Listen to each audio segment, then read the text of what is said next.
బంగాళాఖాతంలో అల్పపీడనం ప్రభావంతో విశాఖలో ఎడతెరిపి లేకుండా కురిసిన వర్షాలు విశాఖను ముంచెత్తాయి. నగరంలోని మధురవాడ, పెందుర్తి, నవసేనబాగ్, కాపులుప్పాడ ప్రాంతాల్లో 10 నుంచి 15 సెంటీమీటర్ల వర్షపాతం నమోదైంది. వన్టౌన్లోని వెలంపేట, చిలకపేట వంటి ప్రాంతాలు నీట మునిగాయి. జీవీఎంసీ అధికారులు మినీ బుల్డోజర్ల ద్వారా పూడిక తీసి వర్షపు నీరు పల్లపు ప్రాంతాల్లోకి సాఫీగా పారేలా చర్యలు చేపట్టారు. చాలా ప్రాంతాల్లో ఇళ్లలోకి నీరు చేరి తీవ్రంగా ఇబ్బంది పడుతున్నామని ప్రజలు ఆవేదన వ్యక్తం చేస్తున్నారు. నిత్యావసరాలు తెచ్చుకునేందుకు బయటకు రాలేని పరిస్థితి నెలకొందని వాపోతున్నారు.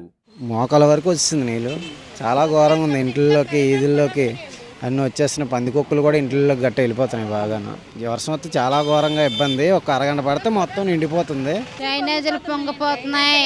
3 రోజులు బయటకు రావాలంటే చాలా ఇబ్బందిగా ఉంది. వర్షం చాలా ఎక్కువగా ఉంది. ఇంట్లో కూడా కొట్టేస్తుంది. కాళ్ళు వరకు వచ్చేస్తుంది వాటర్. అదిని బయటకు వెళ్ళడానికి చాలా ఇబ్బంది పడిపోతున్నాం. డ్రైనేజీలు బాగా ఇదైపోతున్నాయి. వాటర్ ఇది అవడం వల్ల డ్రైనేజీలు పొంగిపోయి వచ్చేస్తున్నాయి. అక్కడ స్టాక్ అయిపోతుంది. మరి మాకు బయట తిరగడానికి అవ్వదు కదా. వర్షం 3 రోజులు బయటికి వెళ్ళడం లేదు. అసలు నీరు ఇక్కడికి వచ్చేస్తుంటే ఎటు వెళ్ళగలం పైకి?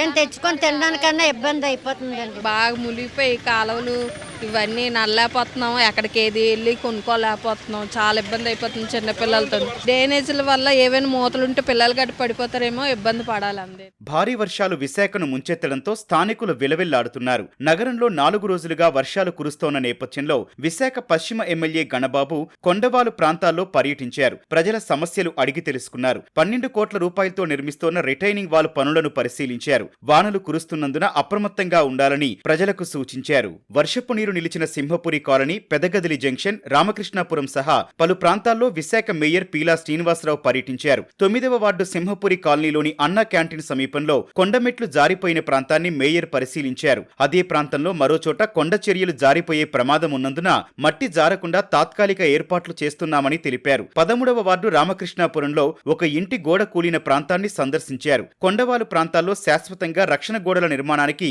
ప్రతిపాదనలు సిద్ధం చేయాలని అధికారులను మేయర్ ఆదేశించారు. భారీ వర్షానికి విశాఖ షిప్పింగ్ హార్బర్ వాననీటితో నిండిపోయింది. మత్స్యకారులు, చేపల వ్యాపారులు ఇబ్బందులు ఎదుర్కొన్నారు. వాన కారణంగా రాకపోకలకు అంతరాయం ఏర్పడింది. విశాఖలో వర్షాలు పారిశ్రామిక కార్యకలాపాలపై తీవ్ర ప్రభావం చూపుతున్నాయి. సింధియా ప్రాంతంలోని ఐఓసీ ఆయిల్ టెర్మినల్ పూర్తిగా నీట మునిగింది. టెర్మినల్ ప్రాంగణంలో మోకాల్లోతుల నీరు చేరడంతో చమురు లోడింగ్ పనులు నిలిచిపోయాయి. సరఫరాపై ప్రభావం పడే అవకాశం ఉండటంతో నీటి మట్టం తగ్గిన వెంటనే పనులు పునరుద్ధరించేందుకు అధికారులు చర్యలు చేపట్టారు.